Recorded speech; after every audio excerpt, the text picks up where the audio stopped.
Ladies and gentlemen, a new year, a new global gather, doctors from all over the world, different nationalities, different colors, all gathered here in Alexandria, Egypt, for one of the most important events, CardioAlex 2015. New investments, new discoveries, new research, and more to be in the cardiology world will be presented, discussed all in the upcoming days in one of the most inviting places in the Middle East, Biblioteca Alexandrina. I'm Shaimaa Gamal, will be hosting for the upcoming couple of days. Here in my booth, I have one of the most important USA doctors, Dr. Khusro. Welcome to my booth. It's a pleasure, Shaimaa. Thank you very much. Dr. Khusro is one of the heart and vascular diseases specialists. We are going to be discussing some of heart problems and vascular problems and the relation between them. Dr. Khusro, how come you also specialized in circulation problems that affect the rest of the body? So Shaimaa, what happens is if you think about what problems you have in the heart, it's the plumbing issue, it's a circulation. So the rest of the whole body can also develop the same diseases. In the past, the cardiologists had been focused only on the heart, but I have encouraged physicians and have been training physicians for the past more than 10 years to also evaluate their patients for circulation problems besides the heart, from head to foot, any circulation issues.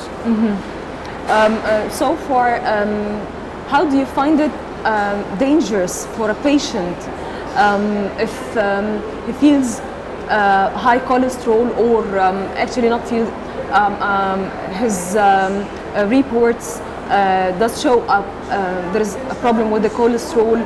How does this affect the vasculars or the veins with the body that affects the heart badly? So that's a great question. What happens is when your heart pumps the blood, it circulates in pipes, just like water pipes bring water to your house. These pipes are called arteries. And once the blood reaches, it goes back to your heart in pipes called veins. Inside the arteries, slowly over time, we start depositing cholesterol due to multiple reasons: diabetes, high blood pressure, high cholesterol, smoking, or genetic risk factors. And when that happens, your arteries will slowly get narrowed down. So your organs will get less blood supply. If that happens in the neck arteries, you are at risk of having a stroke. If it happens to your heart, then you get chest tightness or shortness of breath or a heart attack. If it happens in your leg circulation, you start walking slowly. So many of our friends we have seen, or our parents, they can't keep up with us in the malls. They walk behind us or they stop and sit down because their legs get tired. And we blame it on old age, but it can be a circulation problem, especially if they're diabetics, or especially if they have poor kidney function or high blood pressure or smoking. These are all risk factors that can cause the narrowing of arteries in the legs. And the risk is that if the artery gets completely blocked in the leg and they get any injuries on their foot, it may lead to infection, may lead to gangrene, and the risk of losing the leg. This takes me to the upcoming question. Does this case produces strokes, and in this moment, at that moment, it can produce it and send it to the whole body, to the brain, for example, to the lungs, to the legs, to any part of the body, or what do you think? So you can develop these blockages anywhere in your body, but some of the places can be more catastrophic. So if you develop it in the neck, that's a risk of stroke. If you develop it in your heart, it's a risk of heart attack. If you develop it in your legs, then you're a risk of losing a leg. And the brain? And the brain, the same thing with the stroke. I think in the brain can cause paralyzation? Yes, you're right. The patients, if they have a massive stroke, they may not be able to move one side of their body, or they may not be able to speak. They may be bedridden for the rest of their life, and that is very serious. Dr. Khusro, before the interview, I knew that you joined us. Actually, I'm the one who interviewed you last year in CardioAlex 2014. How do you find CardioAlex 2015? Is it well organized? We can compete globally. How do you find it this year? So I think the CardioAlex organizers must get a lot of credit. They have done a tremendous job. Not only regionally, but they are one of the world leaders. I mean, some of your organizers are recognized all over the world as some of the finest cardiologists. Professor Sobi is very well recognized in America, Europe, and in other countries.